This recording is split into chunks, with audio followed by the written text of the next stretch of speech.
Foundation के अध्यक्ष हैं त्रिपाठी जी, और त्रिपाठी जी से हम ये जानेंगे कि मगध फाउंडेशन बनाने का और मगध फाउंडेशन का उद्देश्य क्या है, और दूसरी बात मगध फाउंडेशन अपने उद्देश्य की सफलता के लिए कितना प्रयासरत है। त्रिपाठी जी, पहले तो बहुत बहुत बधाई आपको मगध फाउंडेशन के लिए, और दूसरी बात इसका उद्देश्य और क्यों हालतों में आपने इसको बनाने का सोचा।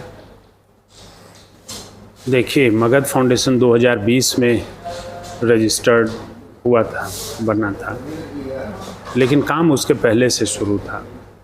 और काम यह था कि जो मगध कालीन देश थे 2050 ईस्वी बिफोर क्राइस्ट, जिसमें अफ़गानिस्तान, पाकिस्तान, बांग्लादेश, नेपाल, भूटान, बर्मा, जो ये मगध कालीन राष्ट्र थे, ये इन राष्ट्रों को एक साथ आने का समय आ गया है और एक साथ अपनी संप्रभुता अक्षुण्ण रखते हुए, अपनी सोवरानिटी को बिना डिस्टर्ब किए हुए एक साथ आने का समय आ गया है।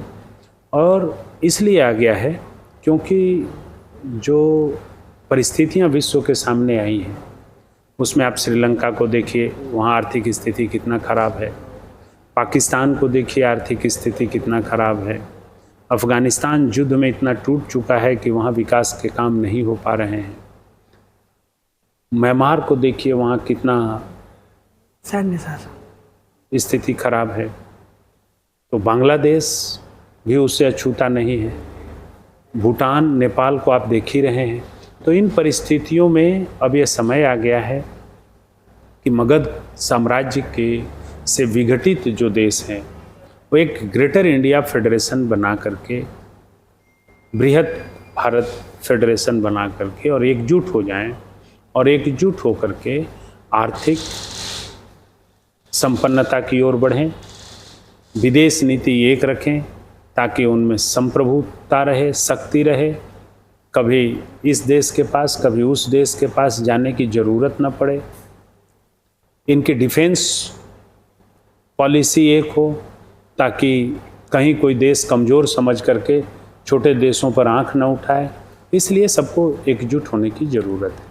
एक चुनौती भी है कि जितने भी ये देश हमने देखे हमारे अगल बगल हैं, वो सभी आर्थिक रूप से काफ़ी अब कमज़ोर हो गए हैं, अगर बांग्लादेश को छोड़ दिया जाए। इस स्थिति में अगर हम उनको अपने साथ मिलाते हैं तो एक बहुत बड़ी पूंजी की भी ज़रूरत पड़ेगी भारत को, जो इनके साथ काम करने के लिए, क्योंकि आप सिर्फ और सिर्फ उनके विदेश और रक्षा को ही नहीं, उनके इकोनॉमिक और सोशल चीज़ों को भी देखना हमारा दायित्व हो जाएगा।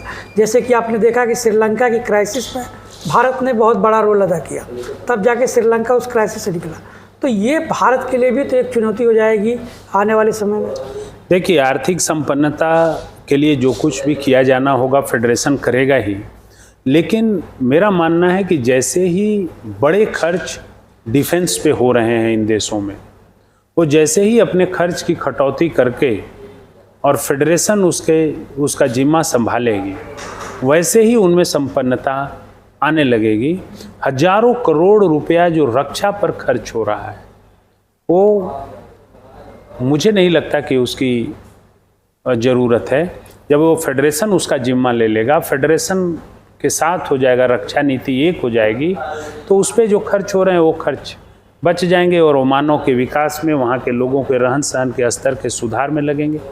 एक चीज़ और कि एक जो मगध का विभाजन हुआ था, वो जाति और समुदाय के भी संघर्ष का देन है, और वही चुनौती आज भी बरकरार है 2500 साल बाद भी। इस चुनौती से कैसे निपटेंगे? मगध का विभाजन निस्संदेह जातीय और धार्मिक भेदभाव के चलते हुआ था। आज भी भारत में वो मुंह फाड़ करके खड़ी है, और जातीय, धार्मिक, भाषाई, क्षेत्रीय भेदभाव को मिटाने के लिए मगध फाउंडेशन बहुत तेज़ी से कार्य कर रहा है।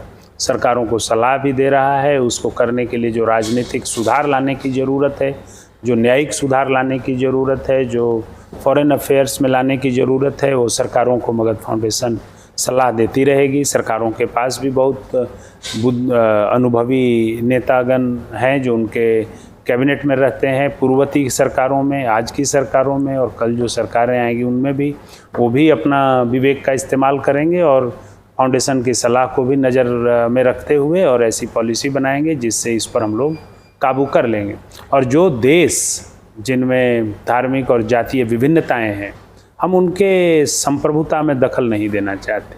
वो देश अपने जातीय और धार्मिक स्वायत्तता को बनाए रख करके आप फेडरेशन बना करके आर्थिक संपन्नता की ओर बढ़ें। एक आखिरी सवाल कि आप भारत सरकार को इस तरीके का ड्राफ्ट कब तक सौंपने की तैयारी कर रहे हैं? हमने 22 तारीख को महामहिम राष्ट्रपति के कार्यालय में हम लोग इसको सौंपे। ये थे मगध फाउंडेशन के अध्यक्ष केएन त्रिपाठी जी, जिनका मानना था कि समृद्धि भारत और पड़ोसी देशों की तभी हो सकती है जब एक फेडरेशन बनाकर बृहद भारत की कल्पना की जाए, जो संघ की वक्त का भी विचार है और जो तमाम भारत में रहने वाले लोगों का भी यही मानना है कि भारत एक बृहद भारत की कल्पना जो पहले से थी उसको साकार किया जाए।